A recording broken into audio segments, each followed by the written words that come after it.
நலம் சார்ந்த பிரச்சனை வாங்குறது விற்கிறது 20 வருஷமா என்னால் விற்க முடியல சுவாமி. அந்த நிலம் பிரச்சனையாக இருக்குது, இழுவையாக இருந்துட்டுருக்கு, சட்ட சிக்கலாக இருக்குது. இந்த மாதிரி நலம் சார்ந்த தோஷங்களுக்கு அந்த நிலத்தோட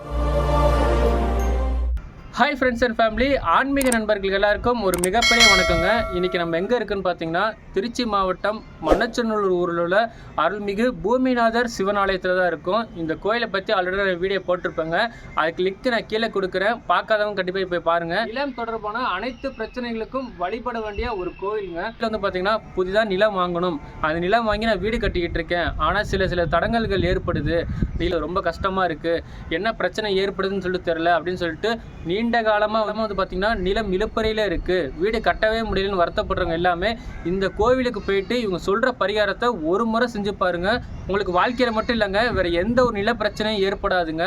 அப்படி ஒரு மிகவும் சக்தி வாய்ந்த ஒரு சிவனாலயம் இந்த கோவில் தாங்க. இந்த கோவிலில் என்னென்ன பரிகாரம் இருக்குன்னு சொல்லிட்டு ஐயா தெளிவாக விளக்கமாக நுணுக்கமாக கரெக்டாக சொல்லுவாங்க. அது எல்லாத்தையும் நீங்கள் பார்த்து அந்த பரிகார முறையை மட்டும் நீங்கள் பின்பற்றா போதுங்க, உங்களுக்கு எந்த பிரச்சனையும் ஏற்படாது, நான் உறுதியாக சொல்லுவேன்.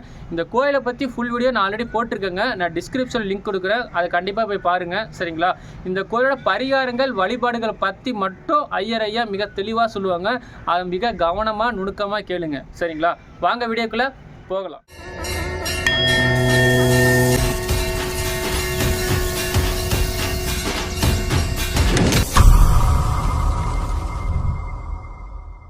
ஸ்ரீ பூமிநாத சுவாமி ஆலயம் மண்ணச்சநல்லூர். ஃப்ரெண்ட்ஸ், நம்ம மண்ணச்சநல்லூர் ஊருக்கு வந்தாச்சுங்க. அங்கே பாருங்கள், நேராக கோயில் தெரியுது. கூடிய அனைத்து மெய்யன்பர்களுக்கும் என் பணிவான வணக்கம். அடியே கிருஷ்ணமூர்த்தி சிவாச்சாரியார். இந்த க்ஷேத்திரத்திலே சுவாமி பரமேஸ்வரன் பூமிநாதர் என்று சொல்லக்கூடிய பெயரிலே அமைந்திருக்கிறார். பெயர் அம்பாள் பேரு அறம் வளர்த்த நாயகி, வடமொழியிலே தர்ம சம்வர்தனி என்று பெயர்.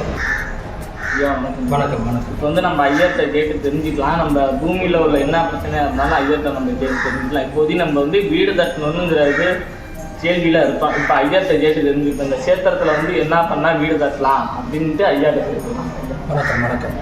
இப்போ தம்பி கேட்டிருக்காப்புல, இந்த நலம் சார்ந்த பிரச்சனை வாங்குறது விற்கிறது 20 வருஷமாக என்னால் விற்க முடியல சுவாமி. அந்த நிலம் பிரச்சனையாக இருக்குது, இழுவையாக இருந்துட்டுருக்கு, சட்ட சிக்கலாக இருக்குது. இந்த மாதிரி நலம் சார்ந்த தோஷங்களுக்கு அந்த நிலத்தோட வடகிழக்கு மூலையிலேருந்து 3 பிடி மண் மஞ்சள் துணியில் கட்டி எடுத்துகிட்டு வரணும். எப்போ எடுக்கணும் அப்படின்னா காலையில் எடுக்கணும், புதன் ஹோரையில் எடுக்கணும்.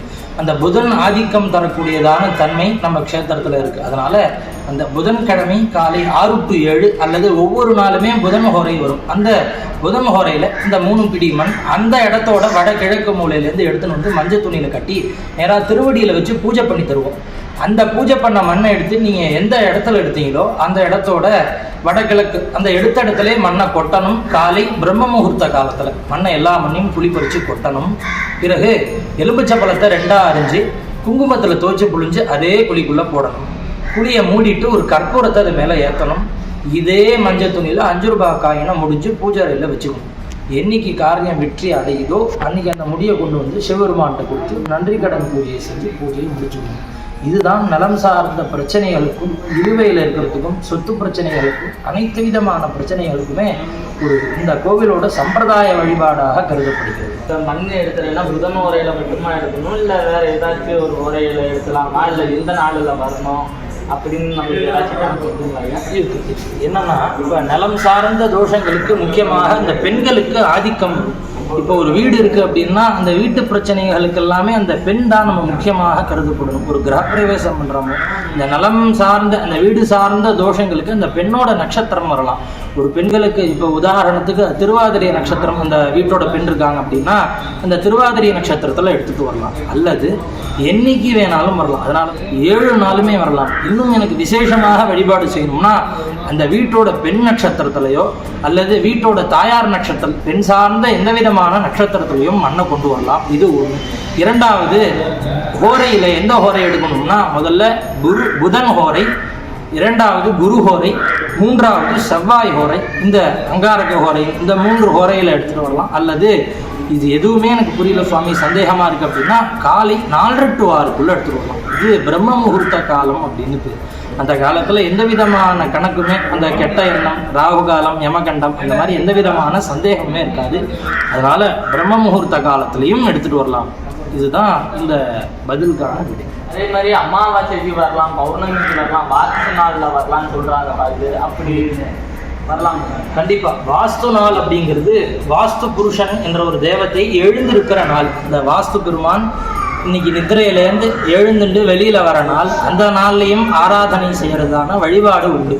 மரபுகள் பலவிதமான மரபுகள் இருந்தாலும் இந்த வாஸ்து நாள்லையும் ஆராதனை செய்வது ஒரு மிகச் சிறந்ததான ஒரு வழிபாடு. ஏன் அப்படின்னா இந்த வாஸ்து பெருமானை திருப்தி செய்யும் பொருட்டு அந்த நித்திரையிலேருந்து எழுந்திருத்த பெருமானி அவருக்கு உண்டான பலிதானங்களையும் கொடுத்து வழிபாடு செய்கிற நாள் அந்த நாள். அன்னைக்குமே மண்ணை கொண்டு வந்து திருவடியில் வச்சு ஆராதனை பண்ணலாம். அதனால தான் நம்ம ஊருக்கே மண் ஈசநல்லூர் என்றும் சுவாமியே இந்த ஊராக இருக்கார் அப்படிங்கிறது தேவாரமாக கருதப்படுகிறது.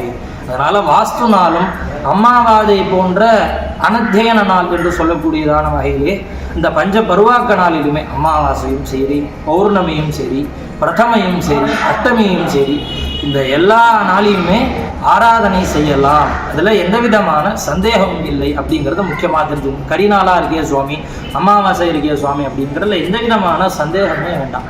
எடுக்கும் போது மட்டுமே தான் இந்த நேரங்களும் அந்த நல்ல ஓரைகளும் பார்க்கணும்போது ஆலயம் பூஜை செய்வதற்கு இந்த முக்கியமான நேரங்களை நம்ம தவிர்த்தாகணும். அமாவாசையும் செய்யலாம், பௌர்ணமியும் செய்யலாம், பிரதமை அஷ்டமி போன்ற நாட்களிலையும் செய்யலாம். அப்படிங்கிறதால தான் முக்கியமான வழிபாடுக்கு எந்த விதமான தடைகளும் கிடையாது.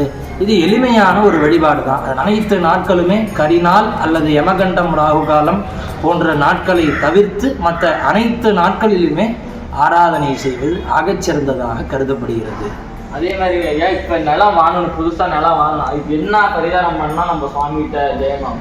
இப்போ உதாரணத்துக்கு நிலம் இருந்தது அப்படின்னா அந்த நிலத்திலேருந்து மண்ணு கொண்டு வரணும்னு சொல்லியாச்சு. இப்பொழுது இந்த நிலம் இல்லாதவர்கள் என்ன செய்ய வேண்டும் என்று கேட்கிறார்கள். இந்த நிலத்திலே உதித்தக்கூடியதான தானியங்களை தானம் செய்வது. உதாரணத்துக்கு ஐவகை பருப்பு என்ன அப்படின்னா இந்த அரிசி, வெல்லம், அதே போல கடலை பருப்பு, கொண்டக்கடலை, பாசிப்பருப்பு போன்ற தானியங்களை தானம் செய்வதனாலே இந்த நலம் சார்ந்த தோஷங்கள் நிவர்த்தி அடைகிறது அப்படிங்கிறது நம்ம சாஸ்திரங்கள் நமக்கு கூறின ஒரு வழிபாடு. அதனால் நலம் இல்லாதவர்கள் ஐவகை பருப்புகள் அல்லது பாதாம், பிஸ்தா பருப்புகள் போன்ற பருப்புகளையும் தானம் செய்து வழிபடலாம். இன்னொன்று, தேவானாம் ஆஜ்யம் ஆகாரம் என்று சொல்வார்கள்.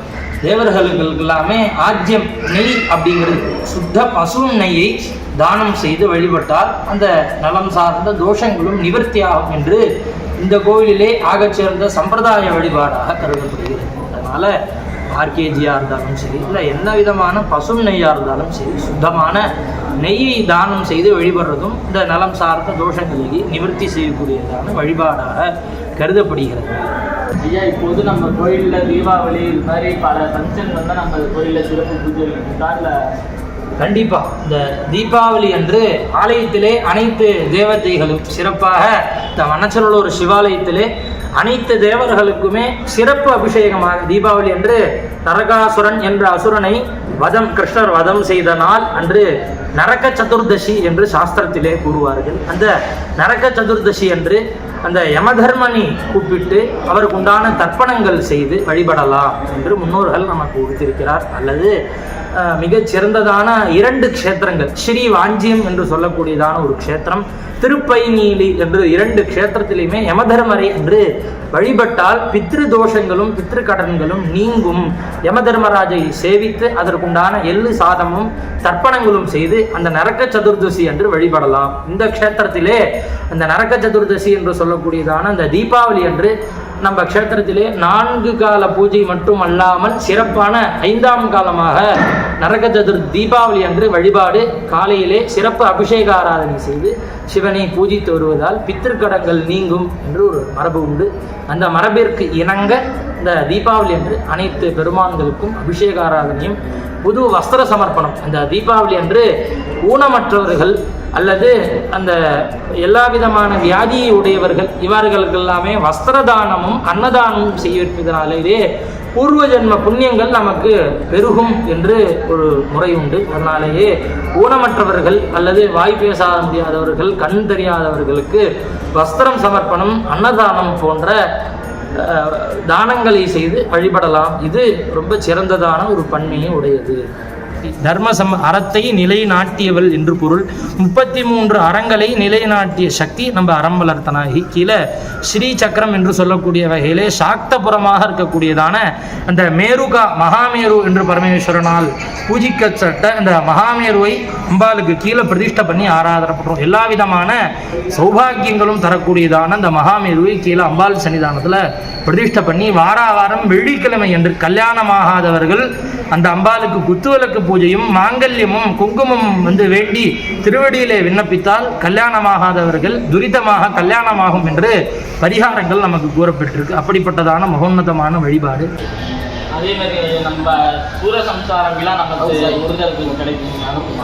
அதே சூரசம்ஹாரம் என்று சொல்லக்கூடியதான தாரகாசுரன், சிம்மமுகாசுரன், கஜமுகாசுரன் இப்படிப்பட்டதான அசுரர்களை திருச்செந்தூரிலே சம்ஹாரம் செய்யும் பொருட்டு அதை நினைவூட்டும் விழா அனைத்து சிவாலயங்களிலேயுமே அந்த சூரசம்ஹாரம் என்று சொல்லக்கூடியதான சஷ்டி வைபவம், ஸ்கந்த சஷ்டி விழா என்று சொல்லக்கூடியதான இந்த வழிபாடு இதே ஆலயத்திலும் உள்ளதாக கருதப்படுகிறது.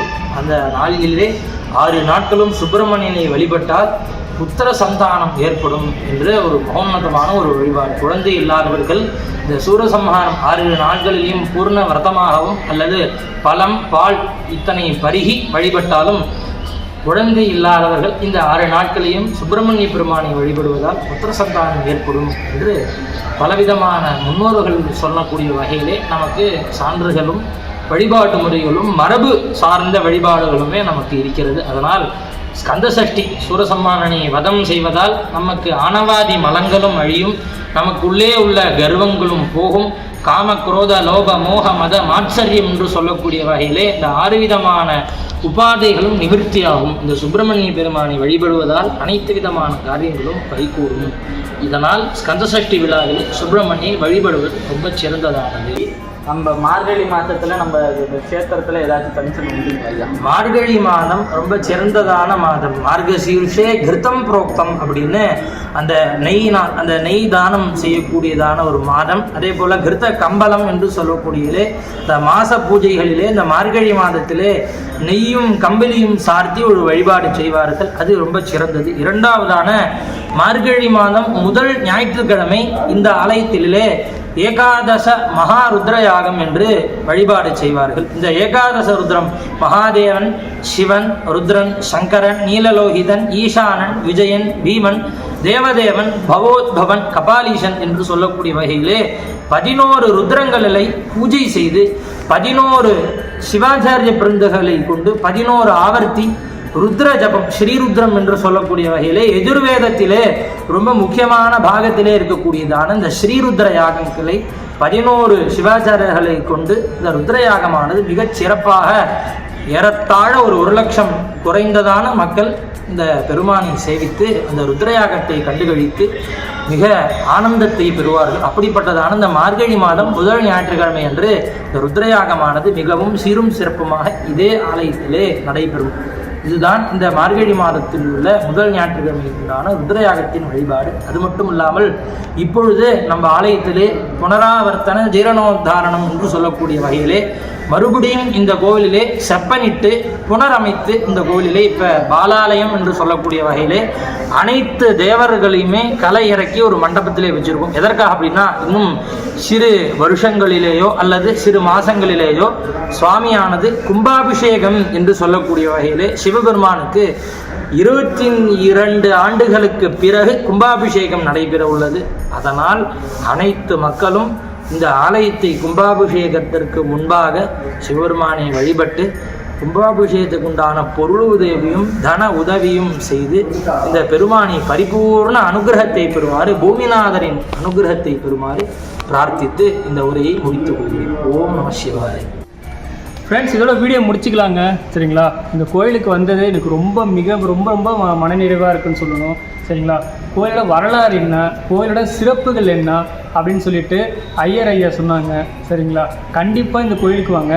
மறுபடியும் சொல்கிறேன், நிலம் வாங்க, அதாவது ரொம்ப நிலம் இழுப்பறையில் இருந்துச்சுன்னா கண்டிப்பாக நீங்கள் ஒரு பிடி மண் எடுத்து வந்து இந்த கோயிலுக்கு வந்தீங்கன்னா அந்த பிரச்சனை எல்லாமே கண்டிப்பாக தீர்ந்து போயிருங்க.